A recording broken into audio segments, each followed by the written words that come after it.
Hi, folks. This is Matt Duval. I'm currently a candidate for the 102nd Legislative District here in the state of Pennsylvania. I just wanted to give a little intro to these videos I'm going to be doing.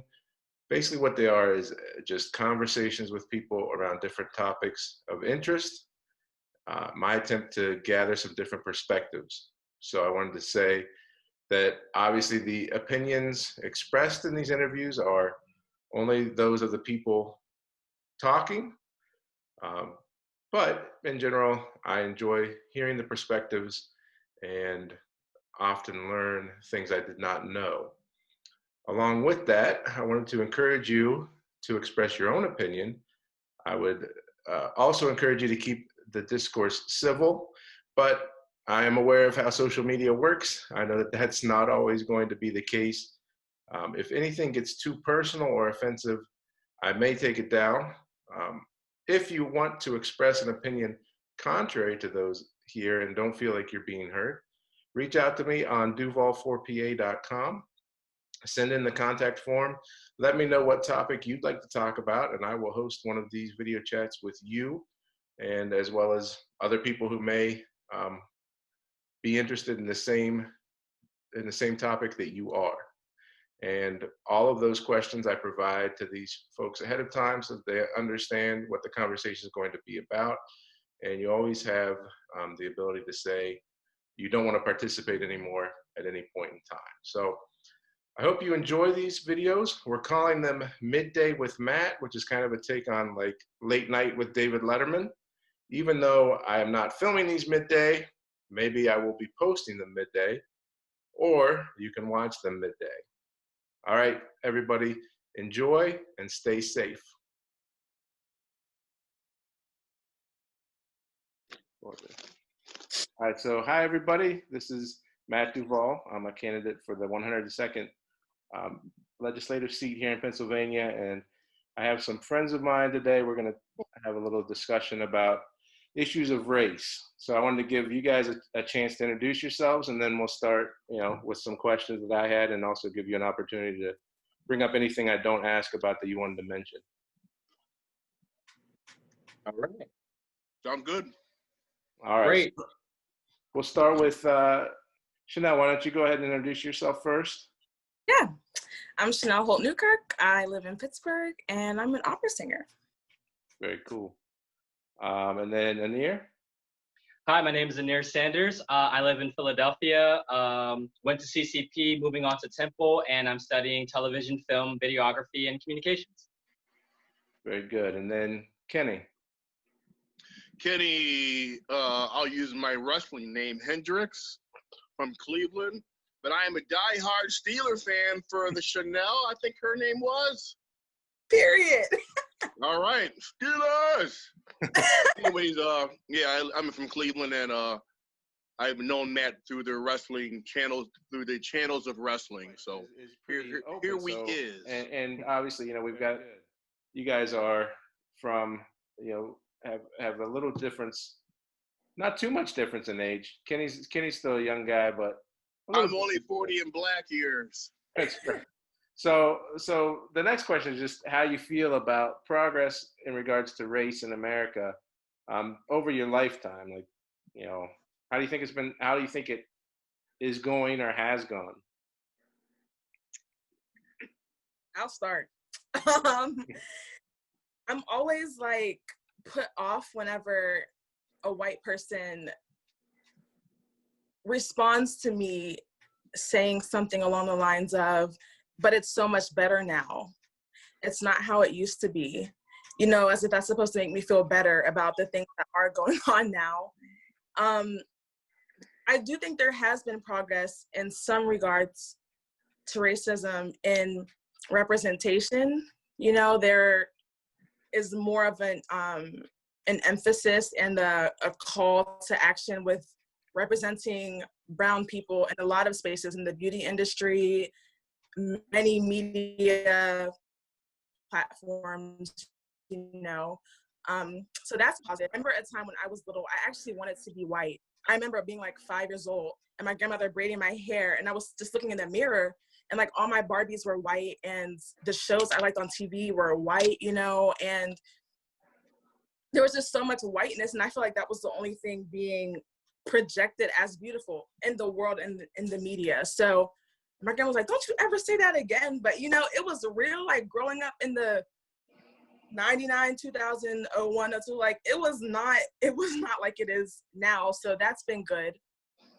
But at the same time, we have social media now and better technologies, so we can catch, you know, certain things now that we couldn't have caught 20 years ago, like these police interactions and racist acts of people that we know and love, celebrities and politicians and stuff, and it's able to go viral, you know, and it's really pointing out like how far we have not gotten.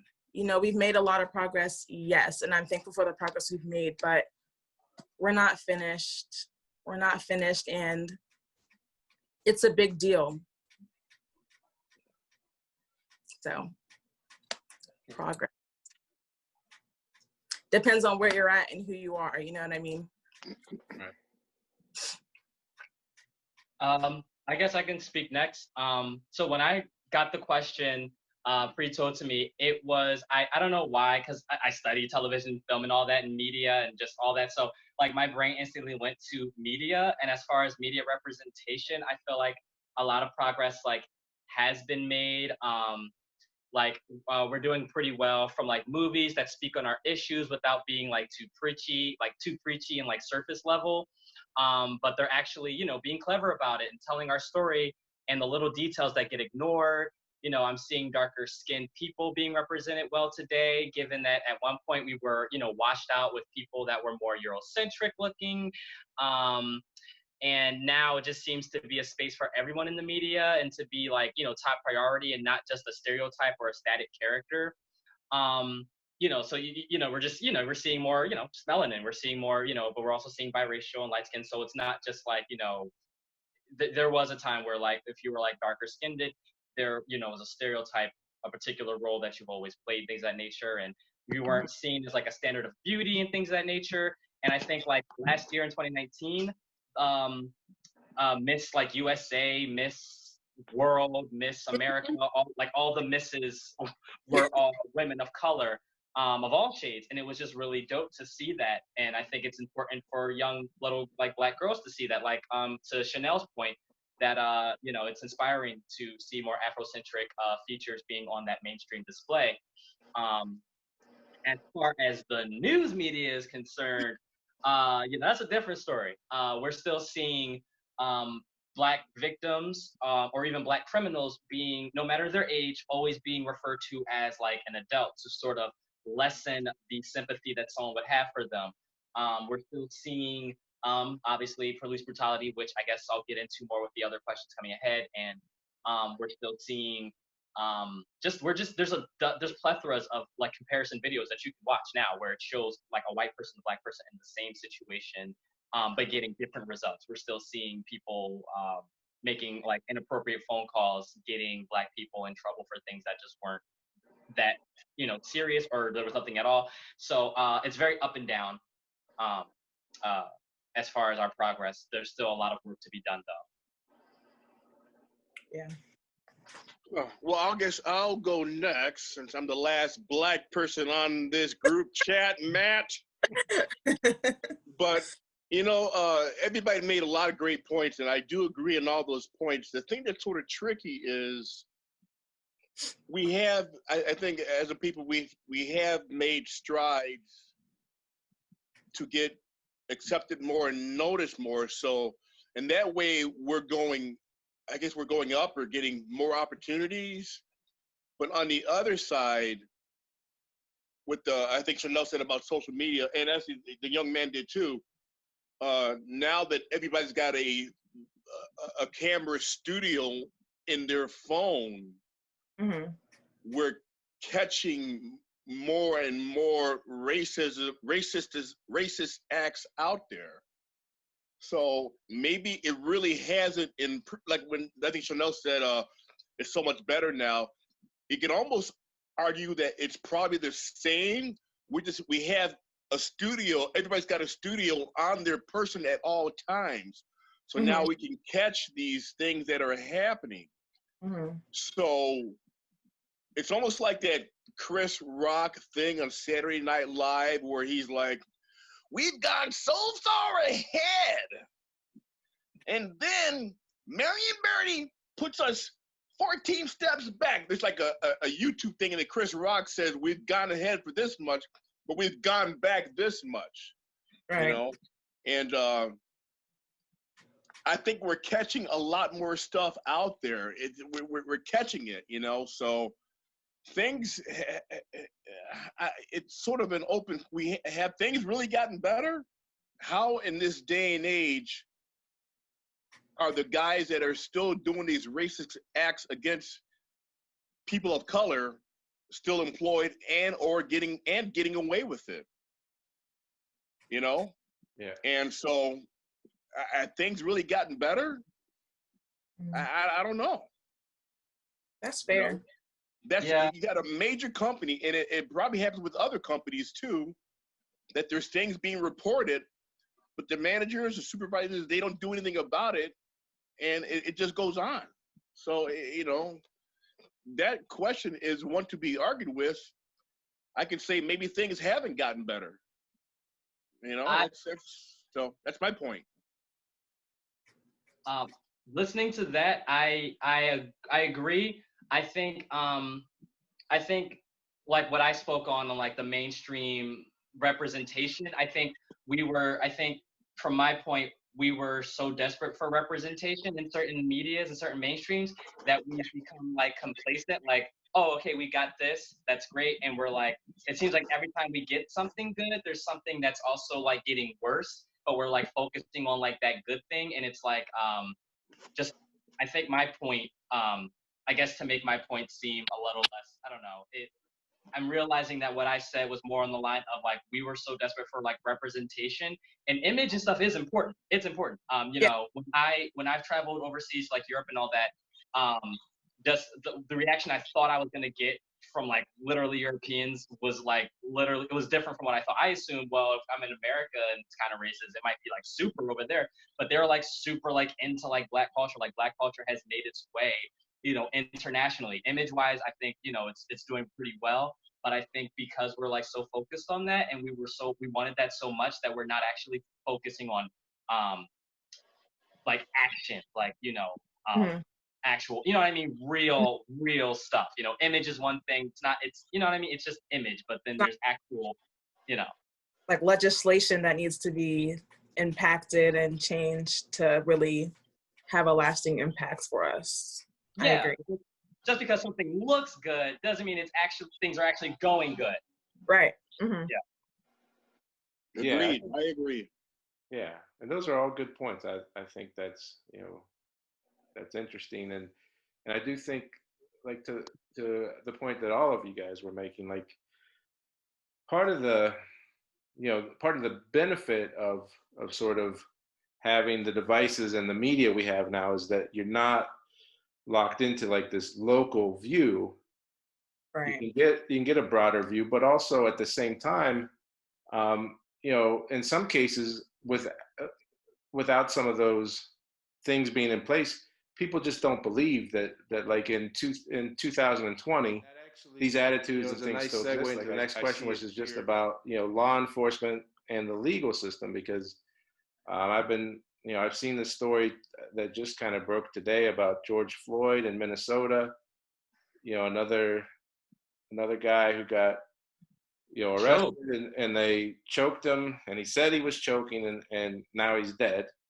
And it's, you know, unfortunate, but it also talks about some of those things, like, you know, without body cameras on police and without some of these things, you know, how many of those instances happened that we just weren't aware of.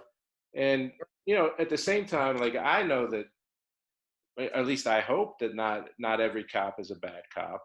And I certainly have known some that I don't think were that way, but how would I know? I'm a white guy. You know what I mean? Like, I don't have some of those concerns. So I'd leave it up to you guys. I'd like to hear what you think about, you know, that issue. Well, I'd like to start with this one. um, oh, shit, I lost my words.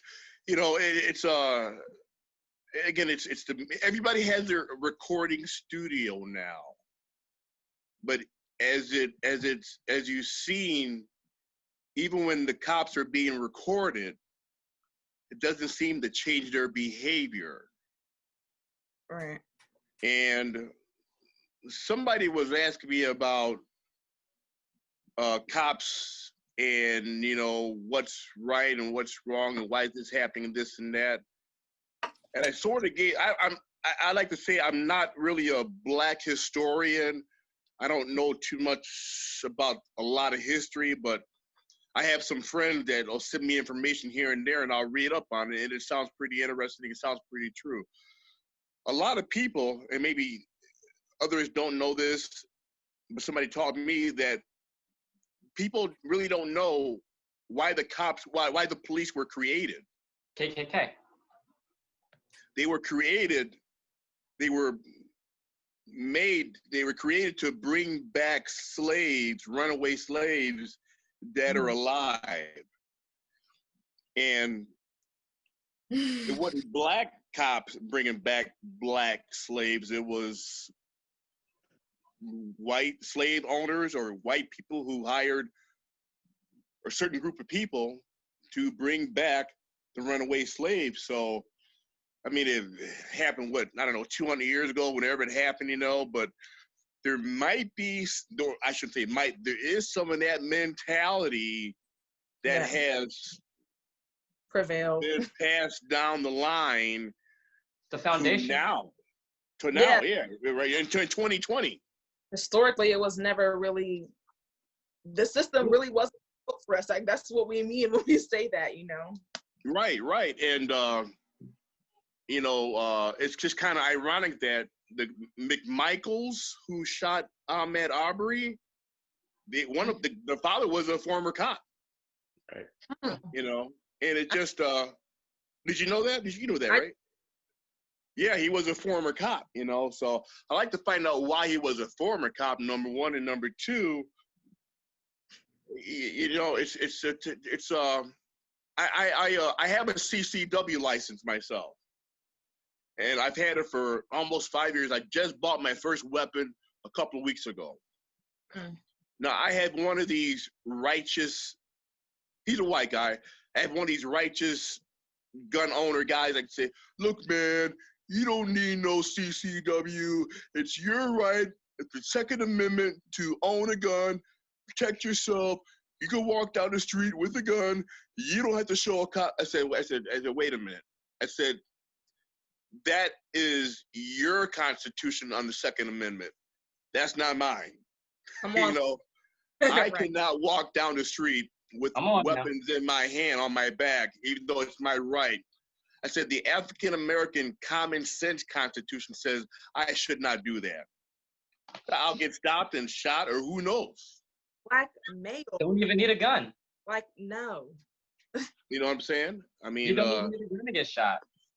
Yeah, I couldn't walk down the street. That's just not, So, but anyways, yeah, it's just kind of ironic that I forgot what the whole point of this topic was, to be honest with you. But the police brutality. Oh, police brutality. Yeah, even though we have cameras that record what they're doing, it still doesn't change their behavior. On the flip side, I believe it was that North Carolina cop that shot the black guy in his back after he was about 15, 20 feet in front of him.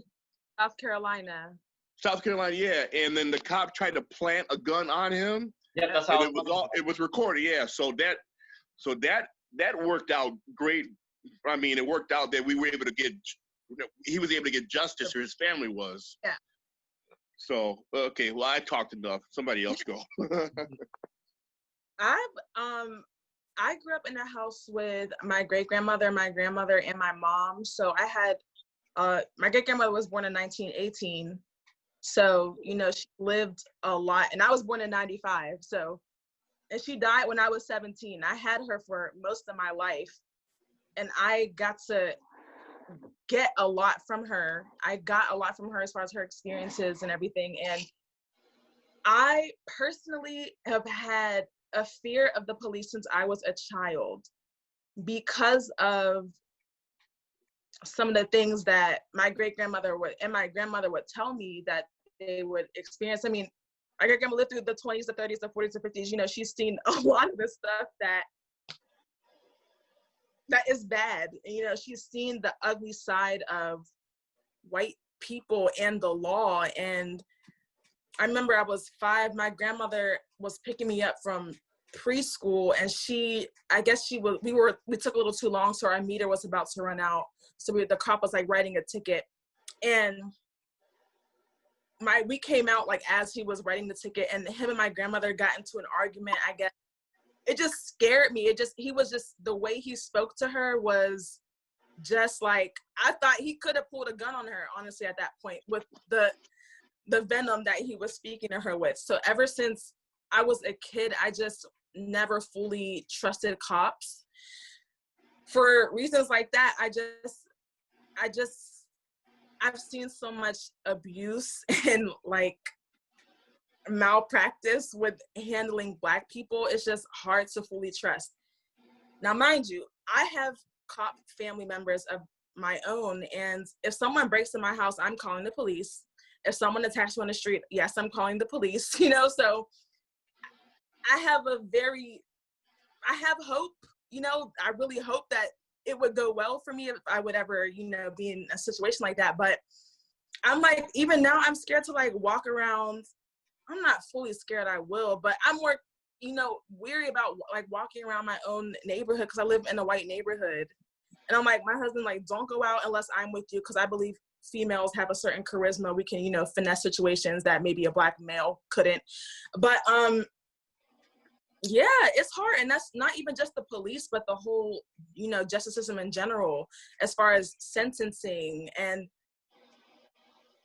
how, you know, bail is set up. Like, if you can buy it yourself out, you know, you can get out. And obviously there's like a correlation between poverty and people of color, people in ghettos or, you know, urban or underprivileged areas. So it's just a whole mess. I don't feel secure in the legal system. Thankfully, I haven't had to interact with them, and I hope I never have to, you know, because I wouldn't be hopeful. You know, I've kind of lost faith in the system's ability and willingness and desire to help me, you know. So Understandable. those are my thoughts. Yeah, agreeing with Chanel. I think growing up, my father was always, first off, my father did not want me interacting with white people, period. He was super against me going to like a Milton Hershey school. Was a little concerned when he found out my first roommate was going to be white, because, and it wasn't a matter of superiority. It wasn't a matter of, oh, you're better than them. It was of, if something happens, if you guys get into trouble, if they do something to you or if you do something to them, you're not protected. You're gonna get the brunt of the situation. I actually wanted to visit some MHS friends in New York because they were like having a party, and he was like, no, because if something goes down, it's gonna all be on you. New York cops are crazy, and it's gonna be a mess. You know, it's all gonna fall on you. And so I was kind of always kind of not just him, but also seeing, plus mixed with news media, I've already kind of had this in my head of like cops, kind of like a fear. Like Chanel said, I would definitely call them if I have a situation. But even then, I've seen situations where there was a situation in Texas where a woman's son was grabbed by just a random adult stranger, like a white neighbor. He like hit the kid. So when the mom called the cops, somehow the mom and the mom's family members ended up in the police wagon, not the man who assaulted the child. And mind you, she's the one who called the cops. So it was, you know, so it's stuff like that that just kind of puts me in like a fear of, even if I call the cops in a situation where it's like me maybe confronting a white person, something like that, like how will the situation turn out? and even with the justice system, with the courts, it's a coin toss on how I'll be treated. And so when my like, I do have white friends who are like just so nonchalant with like weed and stuff like that, and they know, and because they can, and they know what they can. And it's like with me, I'm like, nah, I can't. You know what I'm saying? Like, this will turn out so much differently if I'm Right. with them. Like, I can't. You know what I mean? So Right. it does warp how I interact with certain situations, how I do certain things. There are certain privileges that I really don't have because how cops act. And I've seen, you know, again, my white friends getting away with certain things in front of cops and things of that nature that I'll probably never, ever, you know, get that opportunity to like get away with. I think it's a matter of, I don't know. I don't know what needs, like we said, the foundation of it was that it was built on white supremacy. That's the foundation of the police force itself. Mhm. And so it's like I really don't know. It's almost as if, and I've kind of created the theory, and I could be wrong, but I feel like a lot of like, you know, a lot of white kids, and I worked with Allied Security for over like since I left MHS for about like 6 years or so, 5 years or so, and working at Hershey Park, there was a kid who wanted to be a cop, and he was told to leave because he got into a situation where it was very racial, it was very da-da-da. But when I was with him, I didn't get that. I got that he was a dark humor type person, but apparently he said something that was really off color, got him removed. But when I was talking with him, you know, his thoughts, I when that situation happened, I thought about all of our conversations, all his opinions and thoughts. He's from like the suburbs. And it's like his intent to get that badge, because he wants to be a cop. That's why he was in security, so he could get that experience.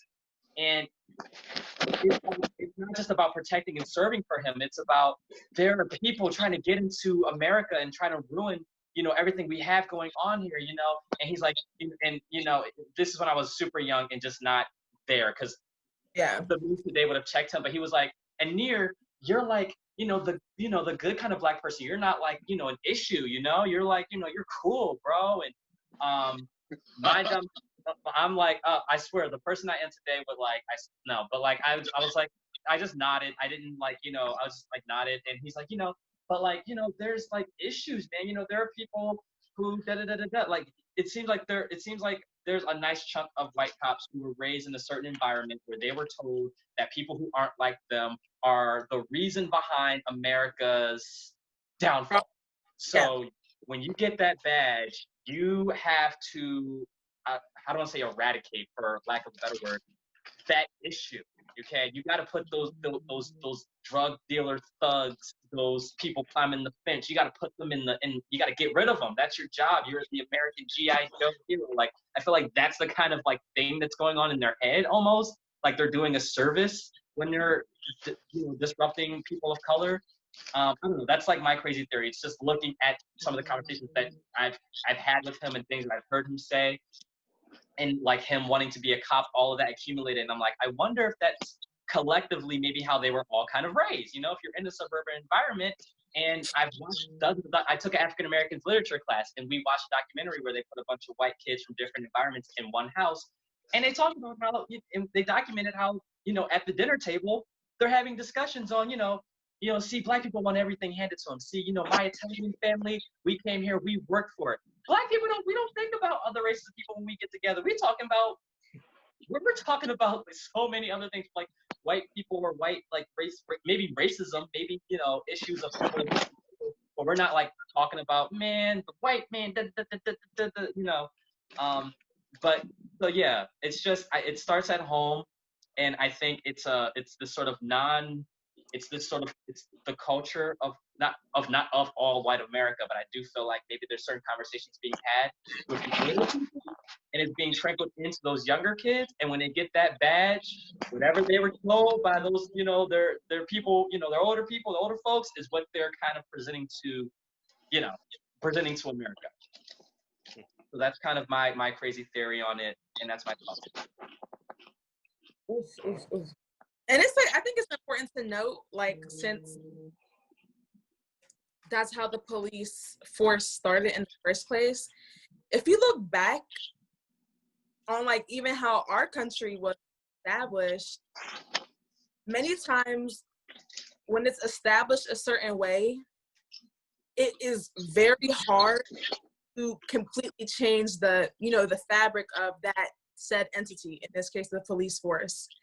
And in our country in general, like on the widespread, like they were not thinking about Black people right when they were writing the Constitution. You know what I mean? Like we were still the scum of the earth. We were still 3/5 of a person to them. And that was the mindset that they all had. And it really isn't, I don't think it's that different, or at least the ideology is passed down, even if they have the same language. But they still, I think, largely do still think that. I really believe that. And it's just important to note, like, I think probably, I'm just gonna guess, like most police officers are white males. I've never seen the stats, but I'm just guessing maybe. And, you know, I can't separate what I know about white males historically from the fact that you're a cop. You know what I mean? And like, that's where the problem lies. Like, you still think what you think. You were still brought up with this, you know, the language and stuff that you were brought up with from your family, your town, or whatever. So yeah, it's like the police force fundamentally is an issue. It's problematic. Of course, we need it to keep order, but you know, fundamentally, ideologically, it's problematic. Period. If you're not white, it's problematic. And even sometimes when you are white, as you see, but you know. Right. And you know, as far as like maybe Black or Latino cops, because you know there are viral stories of like Black cops maybe brutalizing other Black cops. People have to realize there's a blue code, you know. Yeah. And once they put that badge on, they're no longer it's no longer like, I got you, brother. Like, you know what I mean? For not all cops like that, but you know, I feel like when you're in an environment where you're surrounded by like maybe white cops, or you're surrounded by a particular code of conduct and you got that badge on, you're with that new group, you kind of have to follow in with that. And so, and I guess this is just because, you know, people will oftentimes, whenever you point to like maybe white racism, people will maybe point at, well, what about this situation where a Black guy did it? And you know, there's a code. It's a blue code. You're surrounded. Those cops are now those are his brothers now. You know what I mean?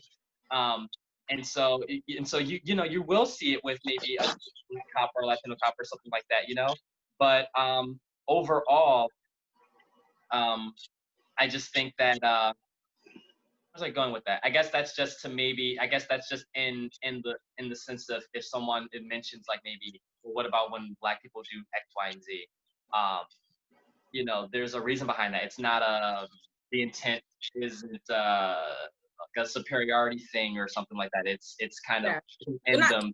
Black men because they're Black. They're killing them because they had a beat or something like that. But it's not like, I don't value you because you're Black, which is the attitude that a lot of white people might. Right. So, you know, but overall, yeah, I guess like my last rant before, I think I was just trying to like break down where it starts like at home, like how Chanel and Kenny said that, like, you know, with it being the foundation and with that being kind of the code of America, they weren't thinking about us when they wrote all that stuff. And so certain ideologies do trickle down. And then again, those dinner conversations, you know, that gets into your kid's head.